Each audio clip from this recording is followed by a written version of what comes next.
Chapter 181. I am here under your father's orders to protect you. Without a direct command from him, I will not leave. Old man, you'd better change your way of talking. Don't keep saying your father.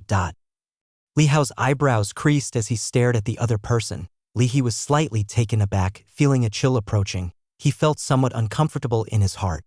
Although he had been transferred here temporarily and had heard about the father-son battle in Qinzhou City, in his view, what if there was a battle?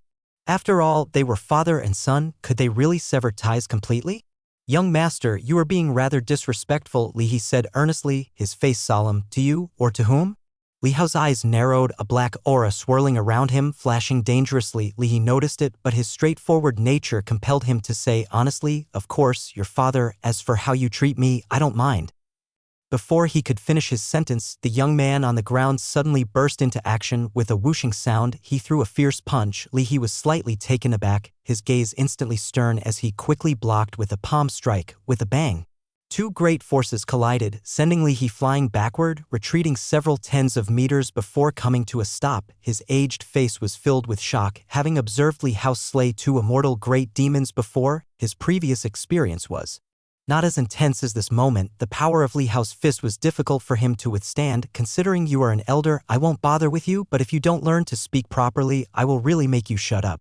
Li Hao stood his ground, giving him a cold glance. Without pursuing further, Li He's face grew ugly as he wanted to say something but stopped himself upon seeing the genuine chill in the youth's eyes, restraining himself. If Li Hao had made a full effort like yesterday, he doubted whether he could have resisted. After all, his duty was to protect the young man. However, Li Hongzhuang called out in a frown when she saw Li Hao actually strike. Li Hao glanced at her and said, Elder Hongzhuang, I hope that aside from the arduous task of slaying demons, I can be a bit more pleased in my mood, and I hope you will conduct yourself accordingly.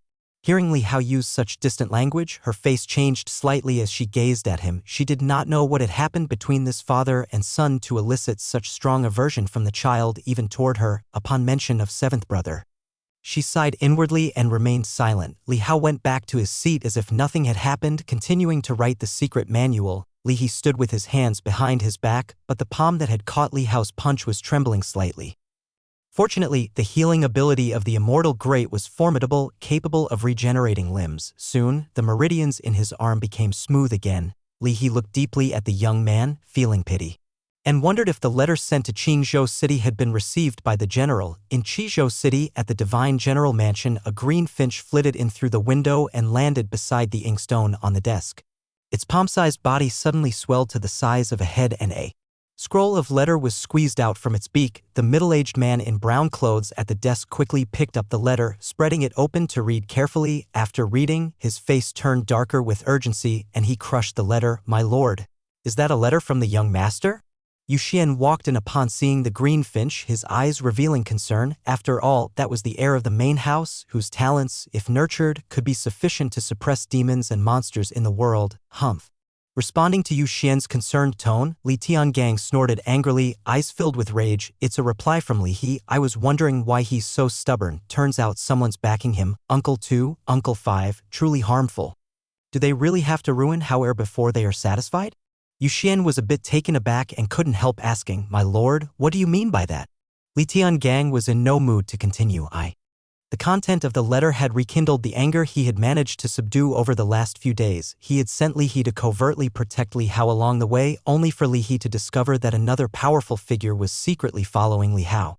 And he suspected it might be one of the top figures from the Four Stands realm. That's the Four Stands realm, a place with few such individuals in the whole Daiyu. So why would someone of such stature condescend to protect a child?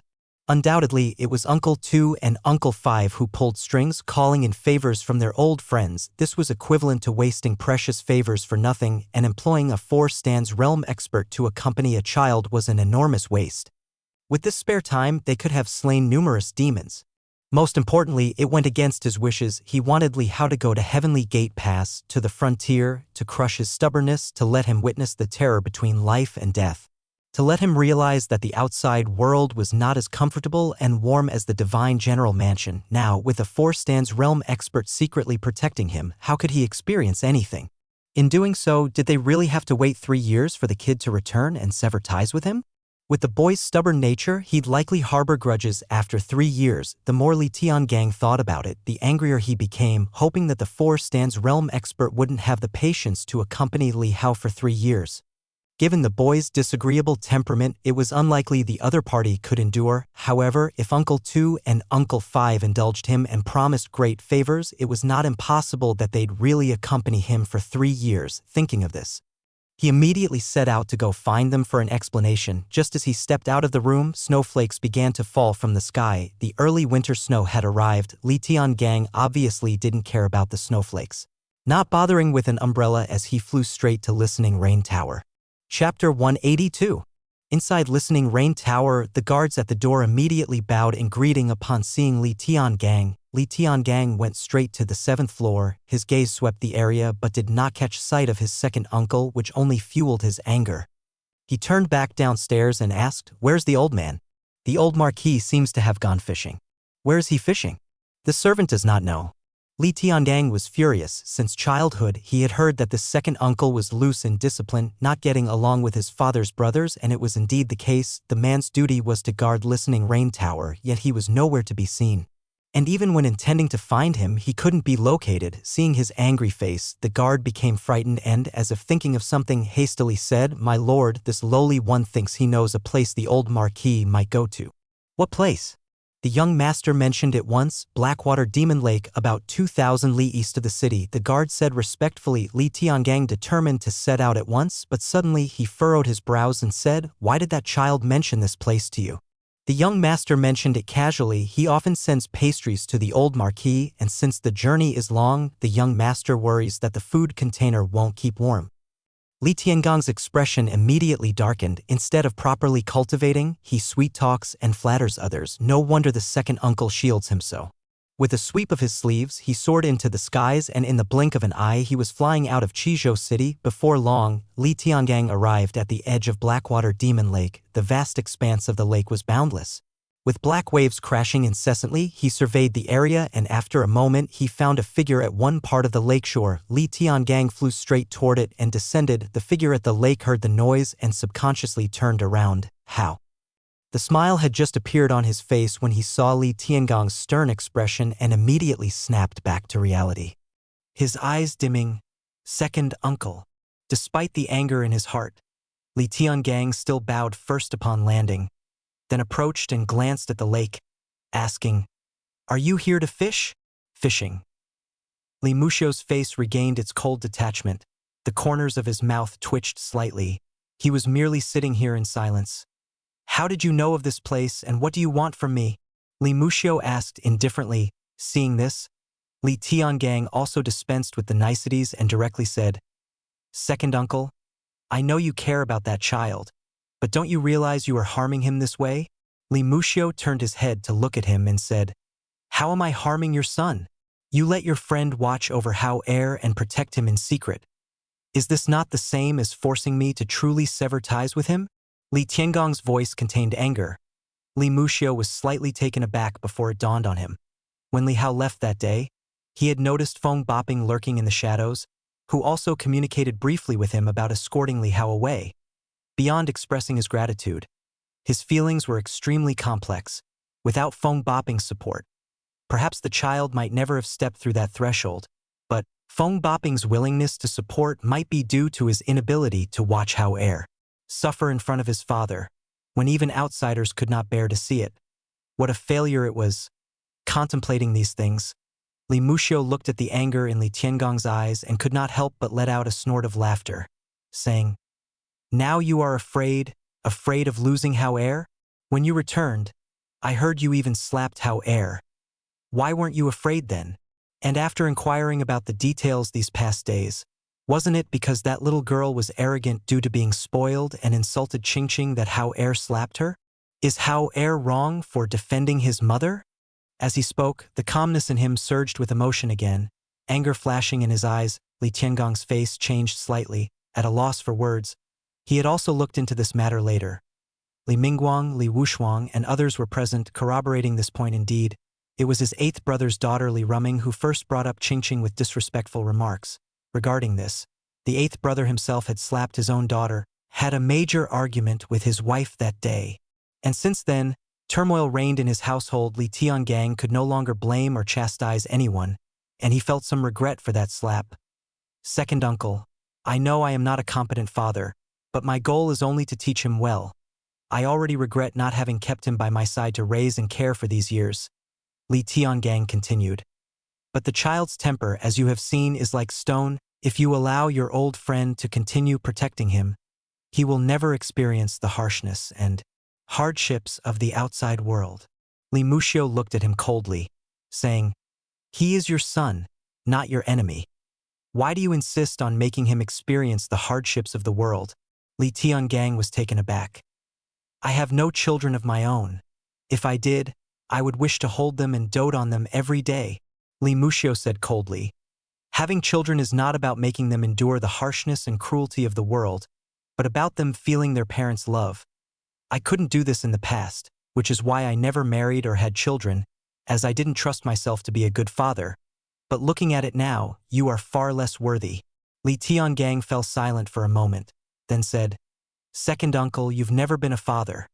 You don't understand my good intentions.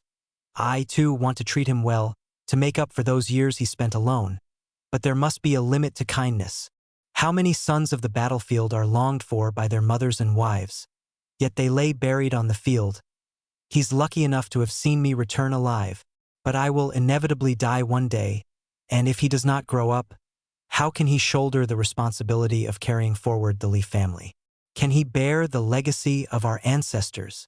Li Muxiu sneered and said, How do you know he can't handle it if you don't try? How heir is not as weak as you think. You don't understand him at all. You have never truly cared about him. Chapter 183. He raised his hand to catch the snowflake before him, and passed it to Li Tiangang. Look! Li Tiangang wanted to argue, but he was startled and said, What? It's snowing. Li Muxiu stated, I know. Li Tiangang replied. Besides the day that child left, this is the second snowfall. Li Muxiu looked at Li Tiangang and said, You drove him out of the Li family when the first snow fell. Now, during this second snowfall, you come to question me why I let an old friend protect him. Ha! Those unaware would think you and he are not father and son but rather sworn enemies with deep-seated hatred. He looked directly into Li Tiangang's eyes and said softly, I wonder if the first thing that came to your mind upon seeing this falling snow was whether that child was cold, and whether he could eat well and stay warm at the border.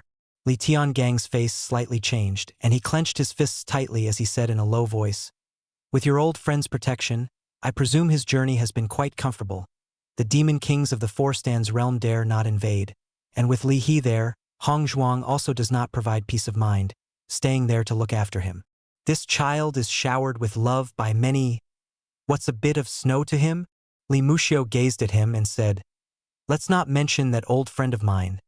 The Li He you arranged should only act when the child is not facing a deadly situation. Shouldn't he? Certainly, Li Tiangang said. Otherwise, how will he learn to retreat in the face of difficulties? Li Muxiu took a deep breath, no longer wanting to continue the conversation, and said, You should go back. Don't bother me again if it's not important. Li Tiangang immediately said, If you would have your old friend come back and stop spoiling him, I would have no reason to seek you out. Li Muxiu laughed coldly and said, Do you really think that my old friend is looking after Hao Er just to please me? Li Tiangang raised his eyebrows, saying, Could it be, uncle, that you're suggesting Hao Er has befriended your old friend? He is a strong being of the Four Stands realm. Who would care about him? Li Muxiu was furious, but he held back his words at the last moment. It was inconvenient to reveal Feng Boping's identity, as it could cause more trouble than necessary. You may leave, Li Muxiu said coldly.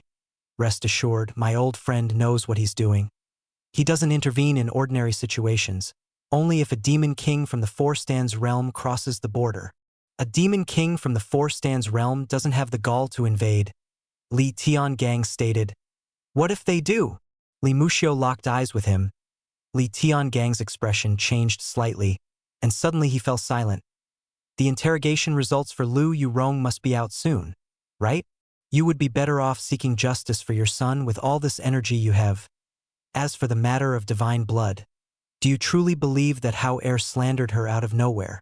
Li Muxiu said coldly. Li Tiangang, thinking of this, flashed a look in his eyes but said nothing, simply bowed, turned, and flew away with a flick of his sleeve. Li Muxiu watched as the other's figure disappeared, the coldness on his face dissipating as he sighed.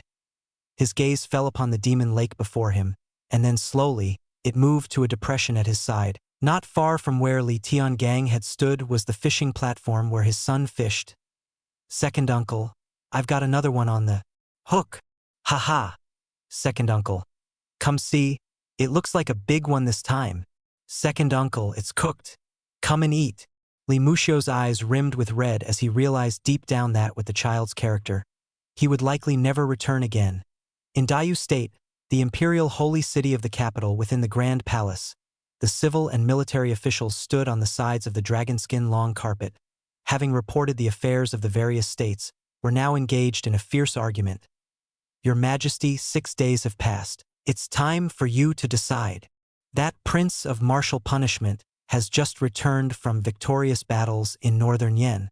Elevated to a third-rank duke, his son, spoiled by favor, has grown arrogant, relying on his unparalleled talent. He fought a great battle with the prince of martial punishment.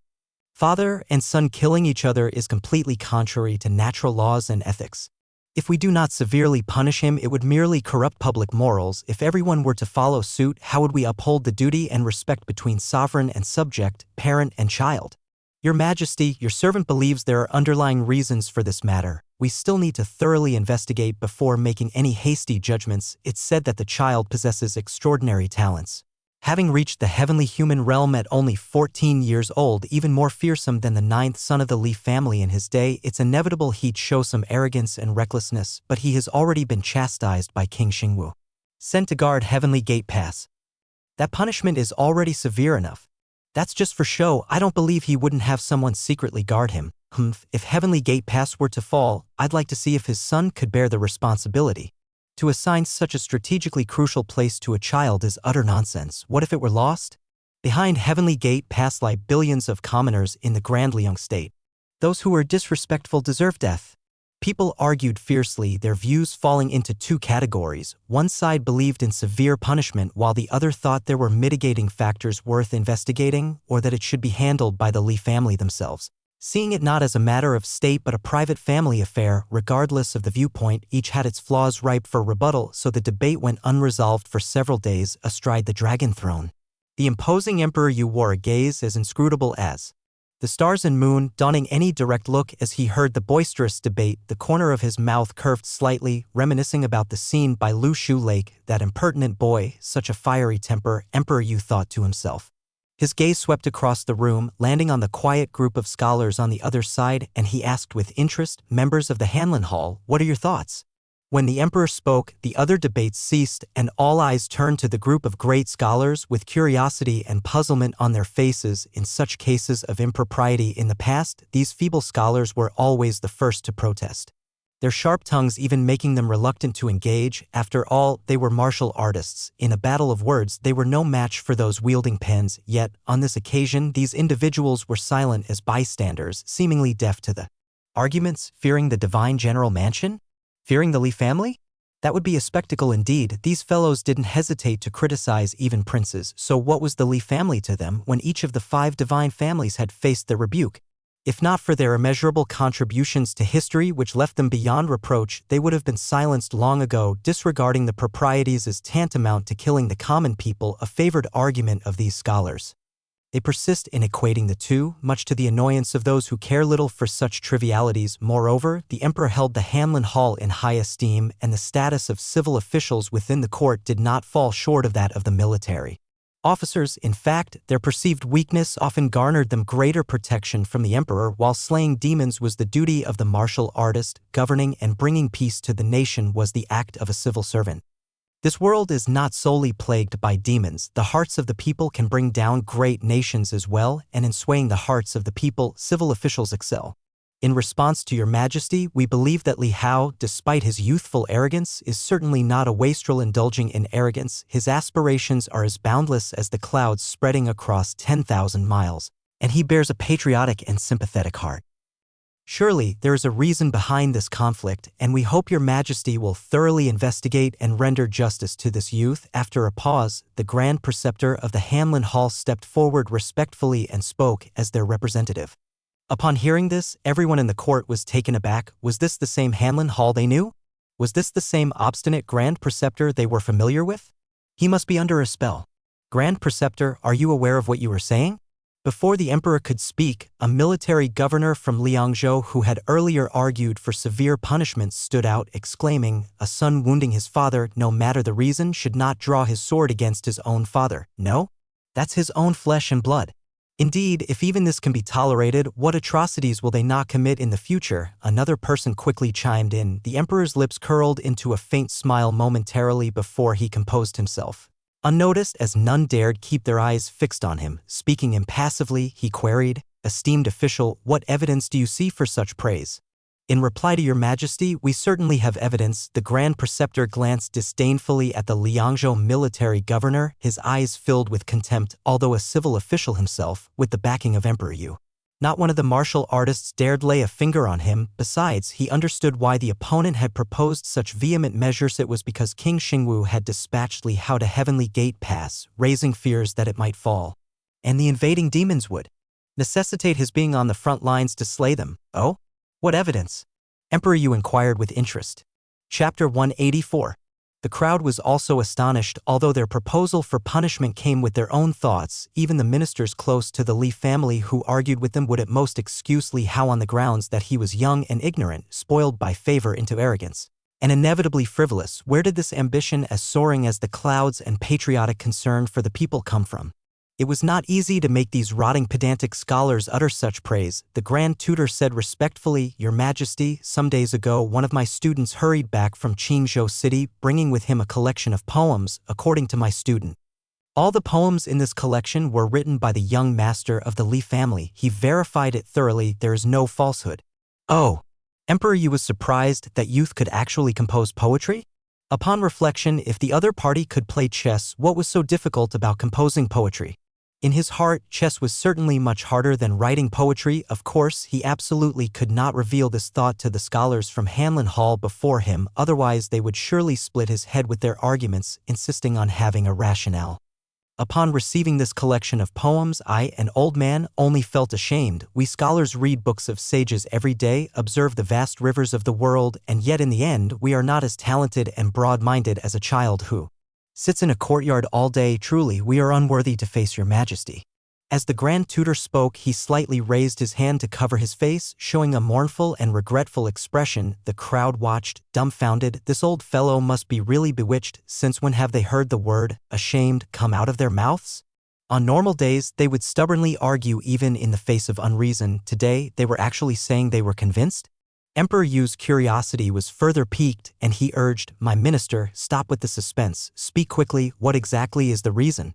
Upon seeing this, Grand Tutor Zhao took out the poetry collection from his wide sleeve and presented it with both hands. After Chu Jiuyue, the eunuch beside Emperor Yu, waved his hand to receive it.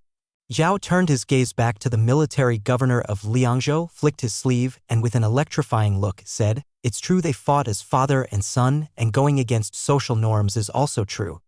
But to say any reason is unacceptable, that statement is wrong. In Dayu, we respect rituals, but we never adhere to dead rituals. Otherwise, wouldn't we all be a bunch of antiquated fools? Isn't that true?"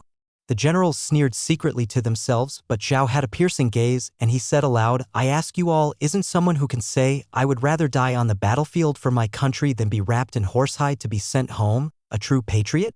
Is someone who can say, since ancient times, who has escaped death? May my loyal heart illuminate the annals of history, considered patriotic. Speak not of awards and titles when a general succeeds, but remember that his success is built upon a mountain of bones." With his gaze fixed on the military governor of Liangzhou, Zhao's eyes burned with intensity, his voice resounding in the court. "These words are to discourage the talk of noble ranks and titles, success of one general atop a mountain of bones. They reflect sorrow for the soldiers who died in battle and disinterest in fame and glory. I ask you all, what kind of person is one who holds the world in such high regard and fame so lightly? With just this alone, how many people could really do it? The crowd was stunned, momentarily speechless. However, they soon felt indignant. You have your say, but what is the meaning behind your gaze, as if we're all here just for fame? The military governor of Liangzhou's expression slightly changed. Those lines had a considerable impact on him. His anger towards that youth from Qinzhou stemmed more from the worry that Heavenly Gate Pass would fall and the people of Liangzhou would suffer. But that line, "What need is there for a horsehide shroud on my return?" As someone long accustomed to the battlefield, he had seen the horrors of war and those soldiers who couldn't even keep their whole bodies intact. That line moistened his eyes. The soldiers who fought to the death and protected the pass, didn't they feel the same? It was just that, being not good with words, they couldn't express it. At this moment, Emperor Yu was also browsing through the collection of poems passed to him by Chu Jiuyue, quietly flipping through it, his expression turning solemn and silent. Even if he is patriotic, a capable general and loyal minister, the fact that he drew a sword against his father cannot be ignored. Suddenly someone said. Zhao glanced at the person, sneered, and said, "It is indeed a fact, but is a fact necessarily the truth?" The man was taken aback by this question, becoming stupefied. His thoughts scrambled. No wonder they say these pedantic scholars have silver tongues. He was completely stumped by that one question. Flowers in the mirror and the moon in water. What the eyes see isn't always reality. Zhao said coldly, and even if we take a step back and assume it's true, can it be said that King Xingwu had no fault at all? Is it not severe enough to send his son to guard Heavenly Gate Pass? I ask you all, who dares to guard Heavenly Gate Pass? The crowd was left speechless. They were discussing filial piety clashing with duty, yet how did the fire come to burn them? Such a youth with a sincere heart, capable of such consideration for the people, could he not show tolerance towards his own father? I believe there must be other reasons involved. We need a thorough investigation before commenting further, declared Zhao loudly. Those initially proposing punishment for Li Hao looked at each other in dismay, with Hanlin Hall siding with them. In addition to the already controversial fellows, it seemed they were mostly unlikely to win the argument. What can a few poems prove? They're just words. Who isn't capable of that? Another voice rose, belonging to another military governor, his expression cold. Zhao sneered. Then let's hear you say something. I'm only skilled in warfare, not in composing poetry, that's all, but I can still manage some plain-spoken words. Loyal to the emperor and willing to die for the country, we shall never shirk from death, said the governor. Zhao snorted, without a surging heart. It is impossible to produce poetry so profoundly piercing to the bone. Such platitudes are indeed something everyone can say. As great scholars, having perused this collection of poems, they held a very favorable impression of the youth they had yet to meet face to face, seeing poetry as seeing the person. They knew that if one had perverted thoughts, a poem or two might suffice, but it would be impossible to create so many poems of loyalty. They did not believe it at first, but after continuous investigation and multiple clarifications, they became convinced that these poems were indeed all composed by that young man. Alone among these rough and barbaric generals, how could such a gifted and young talent with splendid literary grace emerge, causing a group of great scholars to feel both admiration and shock? Indeed, it had been an eye-opener for them. One man battled across 3,000 miles. One sword could resist 1,000,000 troops. At this moment, atop the court hall, Emperor Yu's voice gently spread, and everyone listening felt a tremor in their hearts. What majestic and grand poetry! Brilliance slowly shot out from Emperor Yu's eyes as the image of that peerless genius from Qinzhou became clearer in his mind. Good poetry, fine lad, Emperor Yu said with a smile, not stinting his praise. Those who had wanted to argue further a few moments ago changed their expressions slightly and fell silent. Now that Emperor Yu had spoken, there was no point in further discussion. All they could do was pray that the snowstorms outside the frontier pass could indeed overwhelm the youth. The court session was over. Inside the Qianming Palace, Emperor Yu paced here, with Chu Jue following closely behind him, slightly bent over. You've seen the boy at the True Dragon banquet? What do you think of him? Emperor Yu walked slowly, randomly stopping in front of a flowering tree. But there was only one blossom on the tree, with snowflakes falling on its branches. Seeing this, he was suddenly reminded of a line from his book of poetry. Wait till autumn comes on the 8th of September, my blossom blooms and 100 flowers perish. A slight smile curved his lips. The youngster was aggressive in chess, and creating such a fierce poem seemed not so strange after all. Chu Jue pondered for a moment, then bowed and said, Answering your majesty, I observed the child's behavior to be casual and carefree, but his temperament is steady, not like the frivolous and arrogant sort. The incident that day was indeed initiated by the direct disciple of the Buddha master. Although very subtle, I still caught it. Emperor Yu's eyes flickered slightly as he said, in a low voice, "Buddha master." He looked up into the distance, speaking softly, "It's snowing. I wonder how that child is faring beyond the pass. I heard that King Xingwu has withdrawn all the troops from there. It seems he has figured out the hints in my previous words and is planning to abandon that place." Chu Jue remained silent, head bowed, knowing sometimes it's best to speak less. "If you have time, take a trip there. I've heard that the child left in a hurry and didn't even bring a sword. Bring him one in my stead." "Emperor," you said with a smile. "Send him the dragon sword." Chu Jue felt a jolt in his heart. That was the foremost among the 10 great famous swords. The emperor's fondness for the young Li seemed greater than he had imagined. "Understood." He responded respectfully. "Tiangang isn't worried his son might die, but I am somewhat afraid." Emperor Yu chuckled and said, "Also, tell him if he's tired, he can return to Dayu State.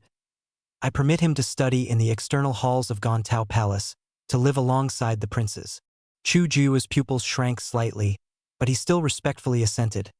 On the frontier of Liangzhou at Heavenly Gate Pass, the mere mound that was Kanjia City, heavy snow fell, fluttering down and covering the tents in the campsite, blanketing the bodies of demons that had fallen the day before. "It's snowing." Li Hao stopped writing the cultivation technique, using his power to ward off objects to prevent the snowflakes from touching the paper and dampening it. "On a snowy day, it's inconvenient for fishing," Li Hao muttered to himself, glancing in Qingzhou's direction, wondering if it was snowing there and if the lake had started to ice over. "Today, you two should consider leaving as well," Li Hongzhuang said to Li Hao and Li He. Li Hao's gaze shifted slightly, quietly watching her.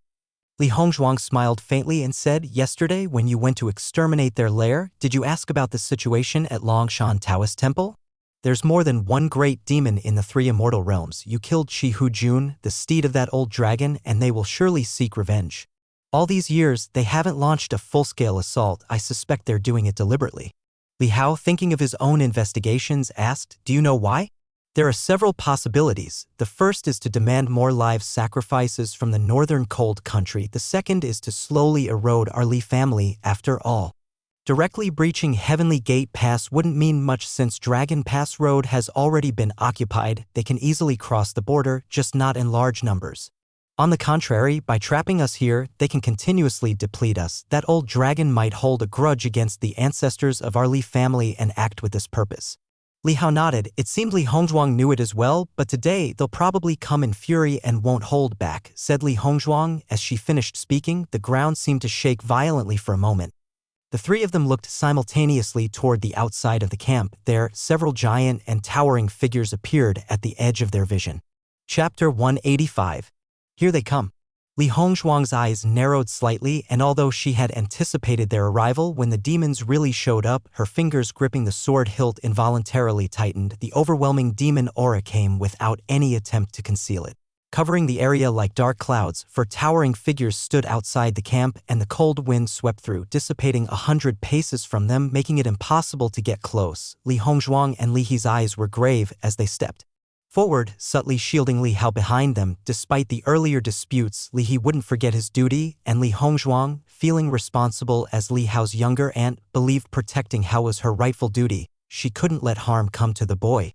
Li Hao didn't intend to rely on their protection. He handed over the cultivation technique he was holding to Ren Qianqian beside him, then gently patted the little white fox's head to stop it from getting nervous. He picked up the pig fang sword by his foot, the massive sword taller than him, resembling a crescent gate, 2 from the unwithering realm, 2 from the indestructible realm.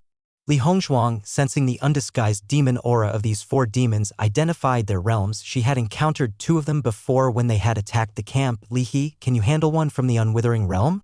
Li Hongzhuang asked. Li He was only at the indestructible realm, not yet reaching the unwithering, but he had practiced the Li family's top cultivation technique, refined his true qi with numerous resources, and his cultivation level was slightly higher than that of demons at the same realm. Unless the demon had a significant family background, that would only make him wary. "I can hold one off, but killing might be difficult," Li He said seriously. "All right." Li Hongzhuang glanced at Li Hao, who had moved beside her. "Li He and I will lure away the 2 from the unwithering realm. Do your best to hold them off, and when I've killed one, I'll come to reinforce you. Also, be cautious, there might be ambushes hidden in the dark. There are two lying in ambush in the dark. Li Hao said. Astonishingly, shadows filled his eyes, and ever since he had practiced the bright jade true demon skill, this body-refining technique had tempered his entire body, even refining his eyes with dark, deadly energy contained in his pupils. He could see through some demon illusions and lock onto some hidden figures with the malevolent aura. Upon hearing Li Hao's words, both were startled. Then their expressions abruptly changed. 6 demons? In that case, they couldn't afford to disperse. Otherwise, they would be defeated one by one. Li Hongzhuang turned and looked at the distant graveyard with a glimpse of sorrow in her eyes. She had foreseen a day like this. She just hadn't expected it to come so quickly. She was no longer able to stay here and be with her brothers. Prepare to retreat. Li Hongzhuang took a deep breath and said in a low voice, I'll cover you, Li He, look after Hao. Yes. Li He acknowledged. There's no need. But Li Hao shook his head, dragging the pig Fong's sword on the ground as he walked forward, its coarse edge carving a deep straight groove. I've come here to hold the city. You can go, but I'm not leaving. How air? Li Hongzhuang's expression changed. She exclaimed angrily. At a time like this, are you still bearing a grudge? Your life is what's important. Li He also wanted to persuade the obstinate master, but at that moment, the 4 demons outside the camp were already growing impatient and made large strides toward the camp behind the pass. Hongzhuang, I came to you last time offering you to be my wife. Today, you have another chance. Will you refuse me, or will you accept? One of the demons, a massive cobalt blue peacock, shifted naturally into a graceful young nobleman as it crossed the gate, walking fluidly. He was tall and slender, suave, walking with a folding fan in hand, yet behind him, the dense demon aura had not dissipated and was swirling above his head, faintly showing the original colossal peacock shadow. Li Hongzhuang's eyes were cold as she took a step forward. I might consider being your wife, but first, kill that ugly creature next to you as your betrothal gift. Next to the peacock nobleman stood an enormous toad, like a mountain, with a tail like a long worm or a scorpion's hook, swinging as though it could strike at any moment. Hearing Li Hongzhuang's words, the giant toad with flesh-covered bumps slightly cracked its mouth open, saying viciously, You're dead for sure. I must crush you into pieces. Its mouth was full of sharp, densely packed fangs. The peacock nobleman looked with interest and then said, I find Hongzhuang's proposal interesting, brother too. Could you possibly be persuaded to go ahead? Get lost. The giant toad roared, its saliva spraying on the peacock nobleman, who deftly flicked his sleeve and shook it off. No more dawdling. Next to them, another giant, a black-furred creature with hair like long whiskers, said in a deep voice, I heard that the one who killed Qi Hujun was a human race youngster. That little one there perhaps even managed to kill the lightning pig too. Li Hao suddenly felt the gaze of several demons locked on him, bearing an intense oppressive force, but a red shadow flashed in front of him, and Li Hongzhuang's figure stood in his way, the slender figure in her tattered, bright red battle armor standing firm like a straight spear. Qi Hujun was severely wounded by me. He just scavenged for military exploits. If you've got the guts, come at me, Li Hongzhuang said coldly. Don't rush. None of you will escape today. The giant toad, revealing its ferocious teeth, said, After I break her limbs, then I can make you my wife, with your long arms and legs, so ugly. You're short yourself, don't call my wife ugly, the peacock nobleman said with a smile. The giant toad glared at him but didn't waste any more words and suddenly opened its mouth to spit out a scalding red shadow, hurtling toward the 3 at great speed.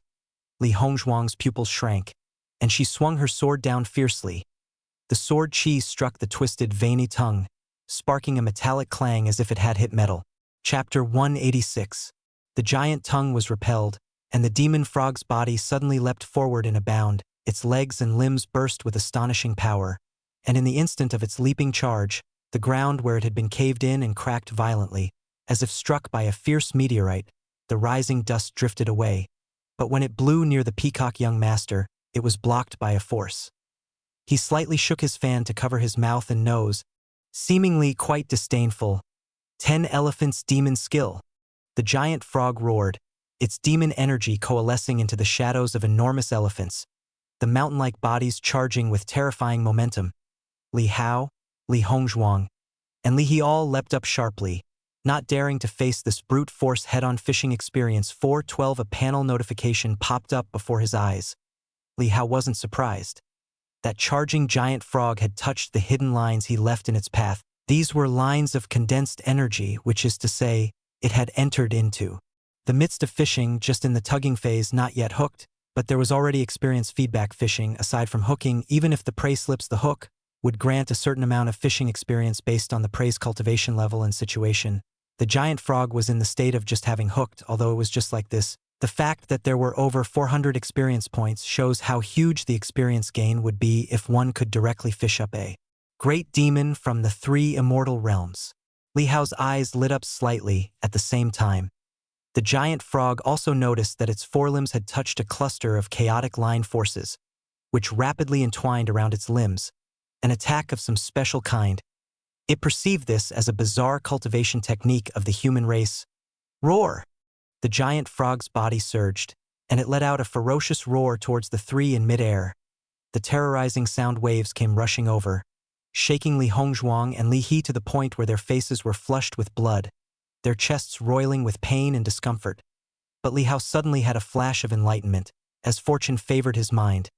The Tao realm of the 3rd phase of musical rhythm made him very knowledgeable about rhythms. Under the grating sound blast at that moment, he suddenly spurred the energy lines throughout his body, using the 84,000 pores as channels, to let out a roar. Roar! This roar was like a fierce tiger or a true dragon, as if the wind of the world weaving through a body, like the culmination of life's explosive sound. The howling cry of the frog was forcibly torn apart, its sound waves shattered by Li Hao's roar, overwhelmed in the blink of an eye. The giant frog, initially planning to take advantage of the echoing sound waves to follow up with more attacks, was caught off guard by Li Hao's roar and was momentarily stunned. Li Hongzhuang and Li He both reacted, shocked and relieved. Fortunately, Li Hao mastered this sound technique and interrupted the giant frog in time. Otherwise, continuous attacks from the opponent could have injured them badly. They knew that aside from that, there were also 5 demons lurking in the dark, waiting to strike, seeking death. Li Hongzhuang and Li He both had a burst of murderous intent in their eyes and launched their attacks. At this moment, the giant frog was isolated deep within their ranks, leading the charge to test them, and they couldn't afford to show mercy. Li Hao also brandished his sword, sending sword light cascading like an avalanche. In an instant, the sky filled with feathers collapsed like a snow mountain, rapidly accelerating and sweeping across the giant frog's mouth. A sharp clanging sound rose. Within its mouth, the sword chi slitting its sharp teeth, ringing like metal. The soft flesh inside its mouth now bore several small sword wounds. This sword strike, if it were against a demon of the heavenly human realm, would tear it to shreds on the spot. But the giant frog was at the peak of the indestructible realm, with flesh as tough as steel, barely sustaining a light injury. Li Hao, having experienced combat with a demon from the immortal realm the day before, was now shocked to see only such minor damage inflicted, realizing that the frog's weak spots weren't inside its mouth. The seemingly tender flesh there was probably tougher than the outer skin of some 3 immortal realm demons. After releasing his sword strike, he swiftly retracted the fishing line while Li Hongzhuang and Li He were attacking during the short interval.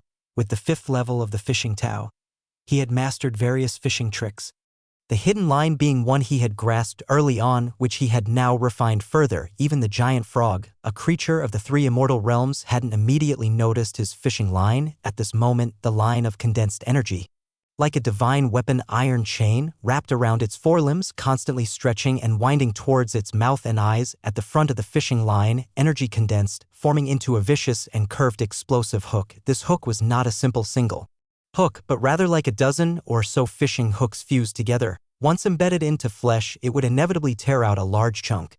Li Hao thought of what his second uncle had once said, that even a creature from the immortal realm could be hooked and lifted by him. He had never imagined that in just a few years, he himself could now fish up beings from the 3 immortal realms.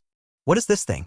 The giant frog was enraged, feeling its front limbs entwined by incredibly fine lines, sharper than a sword, causing it pain, and yet it could hardly make them out with its naked eye, only seeing a very faint and transparent shadow. making it very hard to even catch the scent. But most eerie of all was how these things were now climbing and coiling onto its body like spirit snakes, and a sense of unexplainable fear arose in its heart. "Madam, come to me." As Li Hongzhuang prepared to slash at the giant frog, the peacock young master suddenly flickered in front and with a wave of his folding fan, which turned out to be a divine weapon, struck sparks against the sword blade. Li Hongzhuang's eyes flared with cold light as she charged furiously at him. The peacock young master wanted to tease her with a few words, but Li Hongzhuang's frenzied attack forced him to retreat step by step without the chance to utter a word, his face growing solemn. Meanwhile, the ground rumbled as the giant bull demon also charged over with hooves flaring. Chapter 187.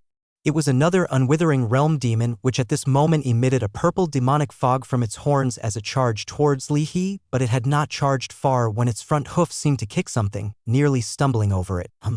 A shallow blood mark appeared on its front hoof. The bull demon looked down at its hoof, somewhat annoyed, its gaze sweeping the surroundings, but it saw nothing that had just obstructed its path, which was extremely peculiar.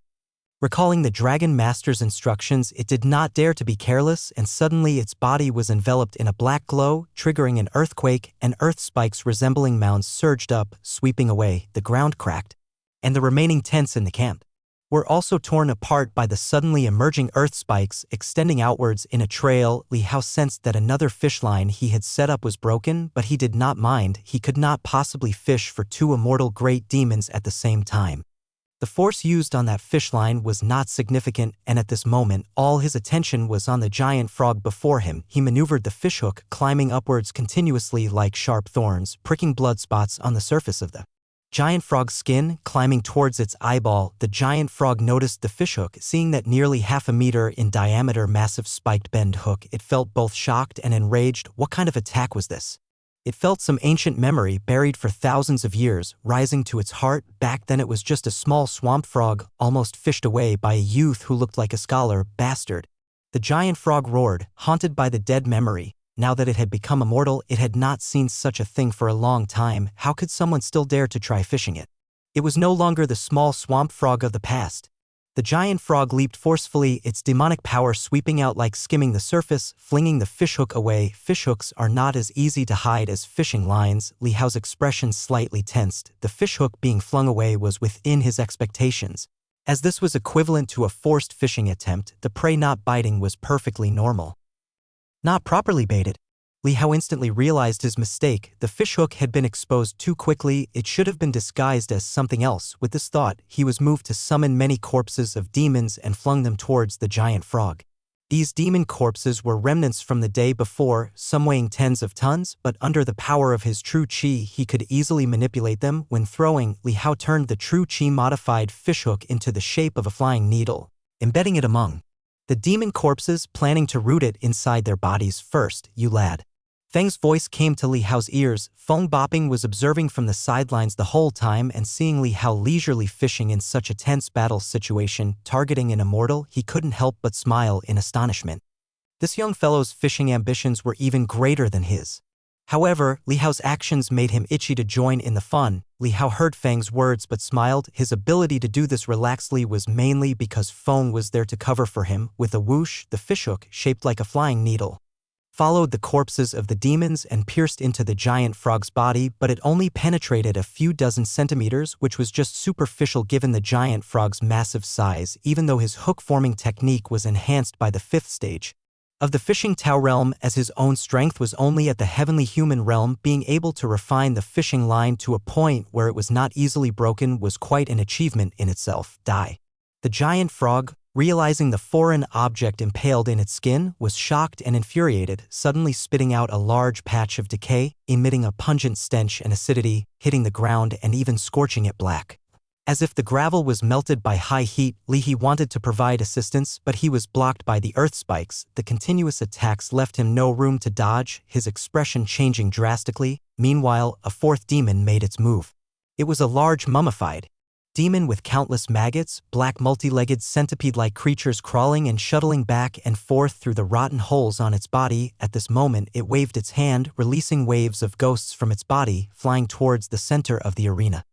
Li He swung his sword to cut them, but the blade passed through the ghosts like slicing through air, yet the ghosts attacked him, gnawing away, with even his armor unable to resist. Li He was horrified, knowing this was an extremely formidable divine soul attack. He quickly offered his divine soul, condensed his divine might into flames, covering his sword blade, and again he swung, managing to shred some of the ghosts, but their number seemed endless, incessantly flying out of the large mummified demon, leaving him overwhelmed. The joint attack of the two great demons quickly forced him into a dangerous situation. At that moment, two demons hiding in the shadows suddenly made a move.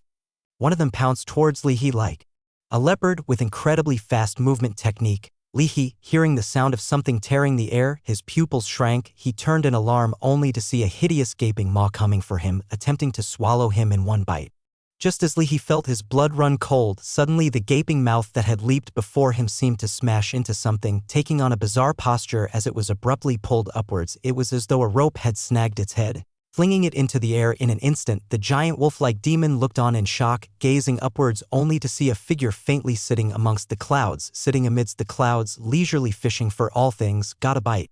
Feng Boping let out a light laugh, finding the feeling of fishing for demons much more satisfying than simply killing them outright. With his strength, he could easily crush the opponent to death, leaving no sense of achievement. Chapter 188. But having buried the fishing hook behind Li He and moving a few steps ahead before the enemy eagerly walked into the trap was just too thrilling. Killing demons wasn't difficult. Playing with these demonic beings like puppets on strings, outwitting them in a battle of wits, was truly satisfying. This was the feeling Feng Boping loved, and it was his greatest pastime during moments of leisure. At this moment, the giant wolf demon struggled desperately as it was dragged high into the sky. But Feng Boping wasn't going to let it escape so easily, not with that kid watching from the side. If he let it break free now, he'd never hear the end of it from that brat. Instead of pulling hard, Feng Boping gently transmitted his power to the hook, causing it to penetrate deeper into the enemy's body. The force of the divine soul extending from the hook firmly locked the enemy's divine soul within its body, making escape impossible. "Rise for me." Feng Boping let out a soft command, fingers orchestrating the movement. The fishing line extending from his fingertip quickly retracted, and he pulled the massive wolf demon straight up into the clouds. The demon's internal organs were nearly ripped apart by the hook, which seemed to embed into every meridian and bone in its body, giving it the sensation of being skewered on a grill, unable to break free. It was petrified and in excruciating pain, gazing at the old man above the clouds, its heart filled with terror. Great ancestor, spare my life," it begged pitifully, its body trembling violently. Although it had suspected there might be an ambush from the human race, otherwise why would they dare to kill Chi, who Junit never imagined the ambusher would be an old man from the Four Stands realm. "I, a fisherman, never come back empty-handed. Once the hook is cast, it must catch something," Feng calmly said with a faint smile. The giant wolf couldn't understand, but that didn't stop it from shaking in utter fear. Meanwhile, the several demons engaged in fierce battle below also noticed their kin dragged up into the sky, and they looked up in horror. The small silhouette sitting there seemed like a star, its presence bearing down on them like a weight of 100,000 mountains. For Stan's realm. The demons turned pale with fear, their eyes revealing deep terror. The bull demon quickly turned to flee. The giant frog also let out a strange cry, roaring, "Despicable!" While speaking, it too struggled desperately to escape by leaping away. But as soon as Li Hao saw Feng take action, he predicted the giant frog's moves and had already buried hook and line in its expected path of escape. In its panic, the giant frog failed to notice Li Hao's maneuvers and violently leaped only to be pierced by the hook halfway through, the tremendous impact driving the fishing hook deep into its belly. A look of surprise and delight appeared in Li Hao's eyes as he quickly made the fishing hook split within the frog's belly, rooting itself like spreading talons, and seized its flesh and organs firmly. Whoosh! The tremendous force transmitted through the fishing line involuntarily yanked Li Hao forward. He was dragged hundreds of meters before he managed to stabilize himself, his meridians bursting with energy as he activated the 7 stars illumination trait of his cultivation technique, cycling it rapidly 7 times, with the 8th surge of power dramatically increasing. He tugged fiercely on the line, determined to keep the giant frog and fish it out. "It hurts!" The The giant frog cried out in agony, utterly terrified.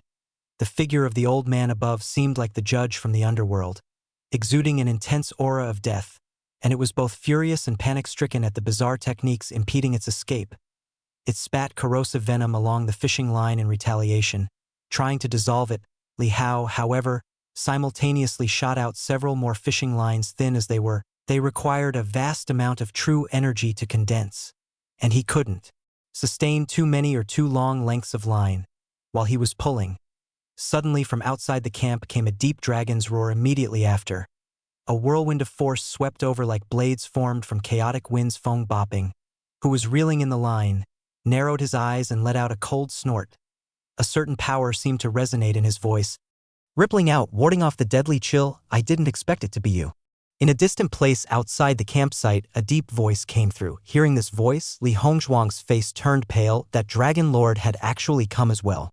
Merely over the death of a mount, the Dragon Lord had traveled thousands of miles to lurk in the shadows. The next moment, Li Hongzhuang realized the reason. The other party probably thought that since they dared to slay Qi Hu Jun, they must have something to rely on. Which was why he came to check it out, something to rely on. Li Hongzhuang looked up at the clouds where a figure in a gray robe sat with a simple appearance, his face indistinct. She could not recognize who it was, but she knew that the person was from the Four Stands realm. They actually had a powerful expert from the Four Stands realm secretly protecting them all this time. Li Hongzhuang had been guarding this place for many years, narrowly escaping death many times, yet no one from the Four Stands realm took action. Clearly, this elder had come following Li Hao. Was he someone sent by Seventh Brother? But hadn't Seventh Brother already sent Li He? As thoughts churned in Li Hongzhuang's mind, the demons that were before her eyes took the opportunity of the Dragon Lord's strike to hastily flee for their lives, darting out of the campsite in the blink of an eye. Only the giant frog, hooked by Li Hao's fishing line, was unable to escape for the moment. Seeing its kind running away, the panic in its eyes caused them to bloodshot as it issued roaring after roaring. Dare you trespass? Do you wish to die? From within the clouds, Feng Bopping's voice came out icy cold. I haven't trespassed, I've merely come to discipline a few disobedient children, you and I. The deep voice began to say, but before he could finish, it abruptly halted, as if cut off. With a bang, the ground shook violently like a magnitude 10 earthquake that shook the earth and mountains. Following that, a furious dragon's roar came from afar. You, too, are a demon, yet you serve the human race. With a humming sound, a cerulean sword light 1,000 feet tall emerged, visible even from miles away, a sword chi soaring into the sky. The sword chi cleaved downwards as if to split the earth in half. The surrounding forest seemed to have been cut open, leaving a very long trench. Soon after, torrents of water appeared out of thin air, cascading down like waterfalls. Roar. Within the river-like waterfall, a dragon roar could be heard, resonating so powerfully that Li Hao, Li Hongzhuang, and the others tens of miles away felt a slight trembling in their hearts. After this dragon roar, another earth-shattering tremor came from afar, the ground seeming to be struck again, causing the pebbles at the feet of Li Hao and the others to skip. Then, everything returned to calm, but before a few moments could pass, 2 agonized screams rang out in quick succession, only to be abruptly cut short as they began. In the forests outside the campsite, there was a deathly silence, an inexplicable stillness. Li Hao, Li Hongzhuang, and the others all had somber expressions as they looked towards the path leading from the outpost. It was not long before a figure gradually approached. She had a delicate build and wore a flowing dress that shone like water. Her cascade of azure blue hair seemed like a waterfall, signaling that she was not of the human race by her hair color alone, and indeed, her eyes were as clear and blue as a tranquil stream, reflecting all of living creation. Behind this elegantly slim woman were 2 deep blue water chains. Attached to the ends of the chains were the shadows of 2 massive beasts, the fleeing bull demon and the peacock. At this moment, the peacock's eyes retained only a dim and feeble vitality as it was on the brink of death. Its chest was pierced, leaving a gaping bloody cavity. Its fantail was drooping and contracting, dragging on the ground. Chapter 189. Upon witnessing this scene, Li Hao and the others were all dumbstruck, including Feng Bopping, who also showed a look of astonishment after seeing the face of the woman. Li Hao was stunned for a moment, followed by bewilderment. The person was none other than the foodie from the cold pond, the water Qilin, Song Chioma. How did she come here? Li Hao remembered that she seemed to have promised the founder of the Tan Palace Academy, an ancestor of the Song family, to guard the Tan Palace and not leave lightly, but now, this place was thousands of miles away in Liangzhou at this moment. Under the watchful eyes of the others, Song Choma, dragging 2 demons behind her, each the size of a small hill, slowly approached the mountain pass. Seeing Li Hao's stunned expression inside the camp, she smiled, and the cold wind around her seemed to become warmer and brighter. "What, an old friend comes over and you don't welcome them?" Song Choma said with a light laugh. The sound of her voice, like clear spring water, snapped everyone back to reality. Li Hongzhuang and Li He looked at Li Hao in shock as members of the Li family who had grown up in Qizhou City. How could they not recognize the great demon king of the Tan Palace Academy? Only this Qilin demon king had actually come for Li Hao? As far as they knew, this Qilin demon king hardly ever left the mountain. Li Hao came back to his senses and immediately broke into a smile. "Wait for me to deal with this one, then I'll come to greet you." He was still holding on to that giant frog demon after all. However, the arrival of Song Choma had blocked the giant frog's escape route as it desperately tried to crawl out of the camp with its fat and bulky body trembling on the ground.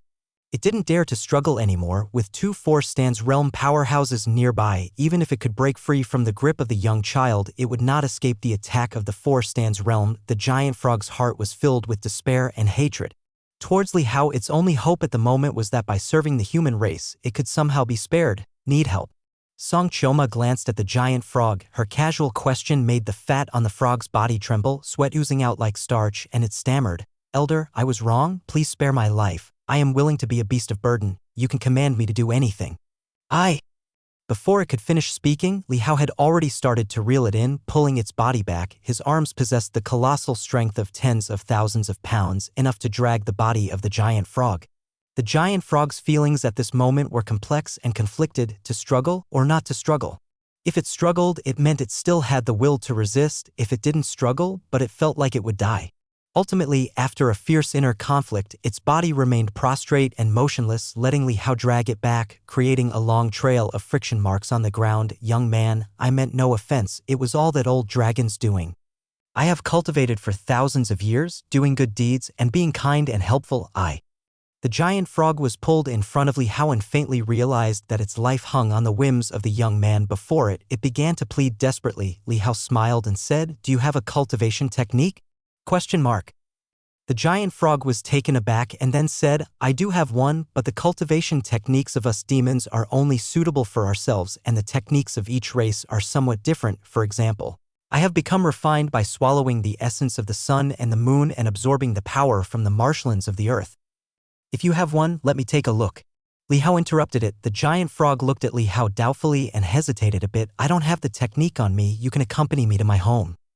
"Give it to me now," Li Hao said calmly. The giant frog trembled all over, sensing the killing intent of the young man. It was filled with indignation inside, but only hesitated slightly on the surface before smiling awkwardly. "I just remembered. I seem to have a scroll on me."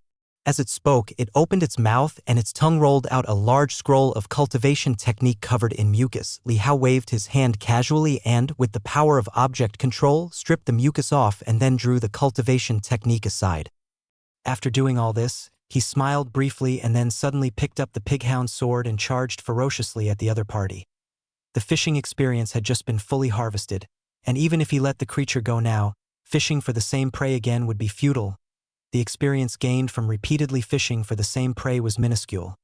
Seeing Li Hao suddenly burst forth with murderous intent, the giant frog's eyes also revealed ferocity and anger as it roared. "It's all your fault. Even if I die, I will eat you." It knew there was no hope of escape and had been harboring the thought of killing Li Hao when it was being dragged along. At that moment it opened its mouth wide, and a vast cloud of poison mist sprayed out. But the poison mist was blocked by a glimmer of water. It was Song Choma who made a move immediately after. A segment of water surged into the mouth of the giant frog, and in an instant, the frog's body suddenly swelled and started to inflate. Then, it let out a scream as arrows of blood shot out from its eyeballs and blood spurted from other parts of its body too. Its swelling flesh rapidly deflated amidst the spray. Li Hao, not wanting to be stained and dirty his clothes, stopped in time before long. The body of the giant frog was completely shriveled, with its eyeballs also shrunken and wrinkled, as if it had been soaked in water for months. Li Hao turned to Song Choma, feeling both impressed and helpless. "I could have handled it myself. Look at you blame me." Song Choma couldn't help but laugh. Li Hao scratched his head, realizing his words were out of line. "My apologies. I owe you thanks for today. No need to apologize. Even if I hadn't come today, you would have been unharmed. Song Choma glanced at Feng bopping above the clouds and said, I thought you were having a hard time, but I didn't expect that others were looking after you. It seems my arrival wasn't so timely. Li Hongzhuang and Li He both secretly thought as expected. This great demon king indeed came for Li Hao, Li Hao quickly said with a smile. That's not true at all. Without you, those great demons would have escaped. Speaking of which, how did you get here? Were you just in combat with that dragon lord? That old dragon was spying from the side. I wanted to launch a sneak attack, but he was too vigilant, Song Choma said, her expression a bit regretful. Still, that old dragon is as strong as I am, and it would be difficult to capture him. If it weren't for another person here, he probably would have engaged with me properly. Feng Bopping smiled lightly and said, You're too modest. Song Choma gave him a look and suddenly recognized Feng Bopping's identity, surprise flashing in her eyes. She glanced at Li Hao and couldn't help but smile. This guy, he really dares to make friends with anyone. I'm here to deliver a swordsmanship manual to you, Song Choma said. Deliver a swordsmanship manual? Li Hao was surprised. Have you forgotten? You are a titular teacher at Tan Palace Academy. According to our previous agreement, once you have completed your teaching, you can receive the peerless technique of the Tan Palace. Song Choma's figure floated over and landed before Li Hao. A delicate orchid fragrance filled the air.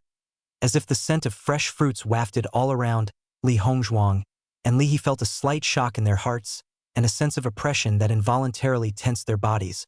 But knowing that the other party had no ill will, they immediately relaxed. But I only taught 2 classes, Li Hao said before he could finish speaking.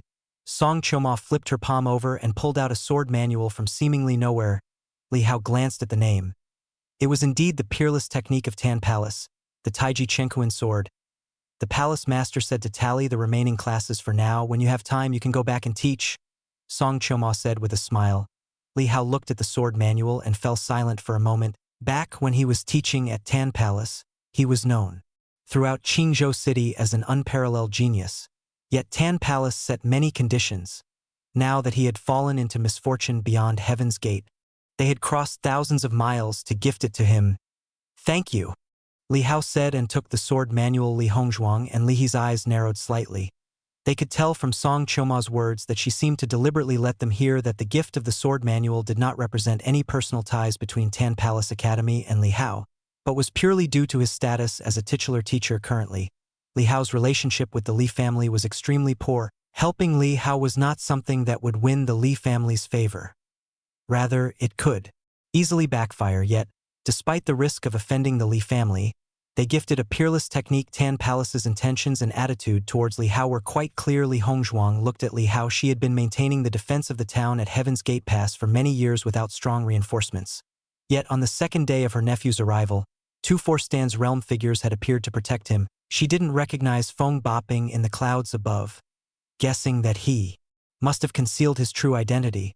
But for the water Qilin of Tan Palace, who wouldn't come down the mountain for trivial matters, to actually travel thousands of miles to come here was simply incredible. What magic did this child have to make these 2 figures value him so much? Was it because of the Li family? She had a feeling it wasn't. Li He stood to one side, his expression solemn, silently noting these events to report back to the Duke. Since the end of the battle in northern Yen, Li Tiangang had been promoted from a 2nd-class marquis to a 3rd-class duke in one sweep, raising his status even higher in the Li family.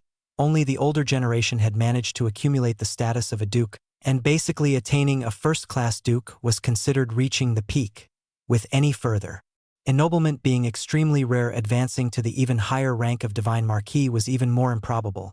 And aside from the national divine generals, it was practically never bestowed. Li Juni, over a decade ago, saved Songzhou from being overrun, rescuing hundreds of cities and their people, and was only promoted from a captain to a marquis in one go, which was already considered an unprecedented cross-spanning ennoblement in history.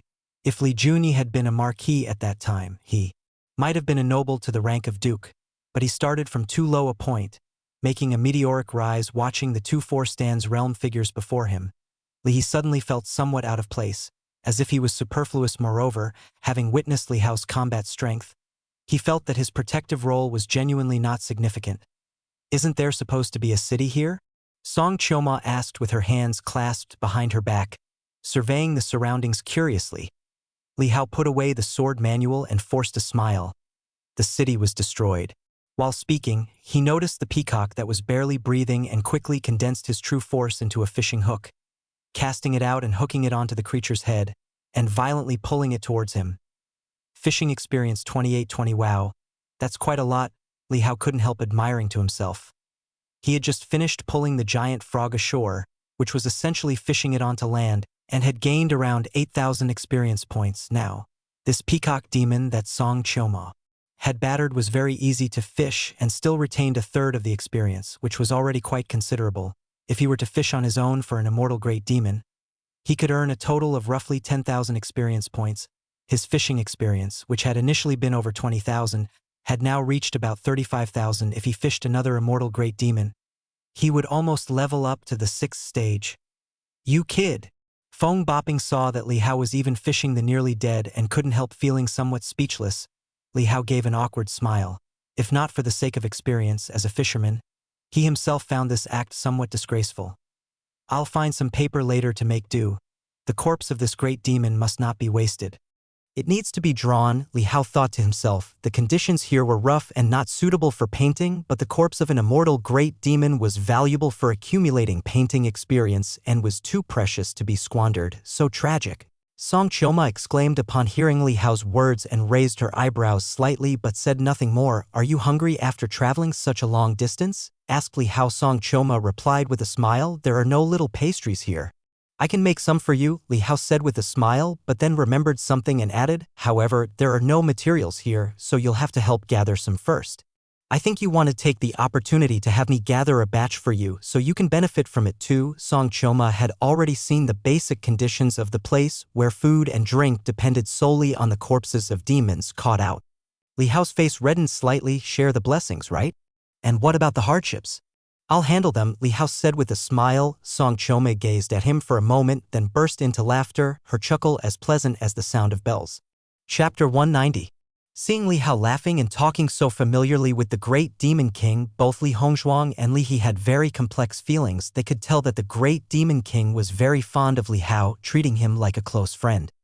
Such a relationship couldn't have been brought about by the reputation of the Li family and perhaps not even by Li Hao's own talents, which might not have such a great attraction. After all, this was a great demon king from the Four Stands realm. Even if Li Hao had a monstrous talent, his future limit would mostly be at the Four Stands realm. At most he might be able to reach the toes of that real person from the Gan Tao Palace. As for transcending the Four Stands realm, that was extremely difficult. In the Four Stands realm, each step was as difficult as ascending to the heavens. Above the clouds, Fong Bopping nodded slightly to Song Choma and then vanished, not coming down for idle chat or polite greetings. He was used to being free and did not like to be involved in these mundane matters. He had little to say even to other Four Stands realm figures, and only a few could have a conversation that clicked. Had it not been for Li Hao being here, he would have been a carefree breeze wandering between heaven and earth. When the wind rises, the heart does not stir. When the heart stirs, the wind does not calm. How long are you planning to stay here? After meeting with Song Choma, Li Hao brought her to the camp. Song Choma surveyed her surroundings, seeing the city that was now reduced to mere dirt mounds, and her eyes narrowed slightly.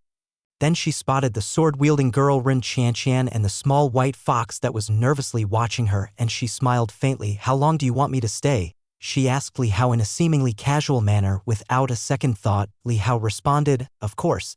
The longer the better. Song Choma pursed her lips and smiled. I thought I would find you living in poverty and destitution, so I came to bestow a little favor, expecting you to be overwhelmed with gratitude in the future once you reach the Four Stands realm. You would repay this favor, but it seems my visit is just gilding the lily. The miles of dust beyond this frontier pass might just lack your beauty. Li Hao smiled. Song Choma clearly did not expect the young man to say such a thing. Her pretty face blushed slightly and she gave Li Hao a gentle glare before saying, I will stay here for no more than half a year. Li Hao nodded slightly, knowing she had commitments to honor, and half a year was already quite generous. During this half year, you can eat whatever you like, Li Hao said with a laugh. I want small crispy cakes. No problem. There were no flour or other ingredients in the camp, so Li Hao found paper and pen and wrote down all the ingredients he needed, with a significant number of private goods interspersed, including many foods he liked, as well as items like writing brushes, ink, paper, And Inkstone, he also added a chess set so he could play during his leisure time, but now, without a worthy opponent to play chess with, there was basically no chance to improve his skills. However, Li Hao didn't mind. It was best to be prepared and wait for someone destined to come. Li Hao obtained the geomantic chart of Liangzhou from Li Hongzhuang and gave it to Song Choma, asking her to buy supplies from the nearest city. But even the nearest city was 1,000 li away from this frontier pass. Previously, with Elder Feng by his side, they had to be wary of a 4-stands realm demon king appearing at any moment, and they couldn't afford to leave. Now, with Song Choma's help in running errands, the camp's supplies could finally be replenished. Li Hao used his power to gather wood and stones, building a fence around the dirt mounds to create a small courtyard. Within the courtyard, more buildings and pavilions were erected, made out of wood. Having a 15 li realm expert as a foreman was indeed finding the perfect job. Watching Li Hao slowly give this dilapidated camp a new look, Li Hongzhuang almost felt an illusion that this young man would rebuild the city that had been destroyed. However, that feeling was somewhat unreal. After all, the great Demon King had said she would only stay for half a year. After half a year, she would be gone, and then only that 4-stands realm senior above the clouds would remain. And who knew how long he would stay with Li Hao? Such top-tier experts seldom get deeply involved with one person. Soon, Song Choma returned from her shopping trip, bringing back a wealth of supplies and provisions. Li Hao had Ren Qianqian and the little white fox help out, carrying everything into the small fenced courtyard. Although the little white fox couldn't transform into a human shape, it still held items like mats and blankets in its 2 tiny paws, standing upright on its hind legs. Stumbling towards the courtyard with its load, after half a day's bustle, the place had already taken on a new look, yet the newly built courtyard still had a fresh scent of new wood and lacked the warmth of human presence. But that's just how a courtyard is.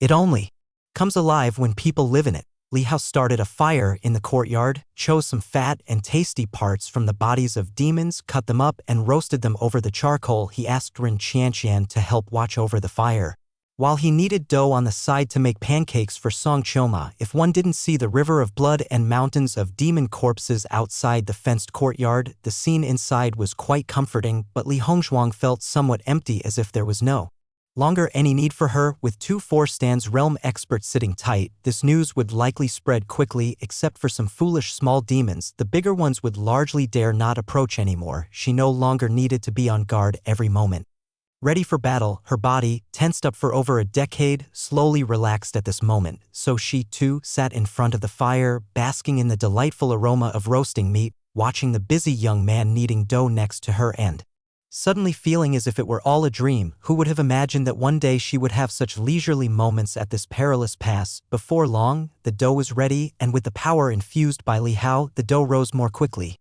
Li Hao set up a pan to cook pancakes and started another with oil to make crispy cakes for Song Choma. He added some finely chopped cilantro and other spices to the mix, enhancing the fragrance.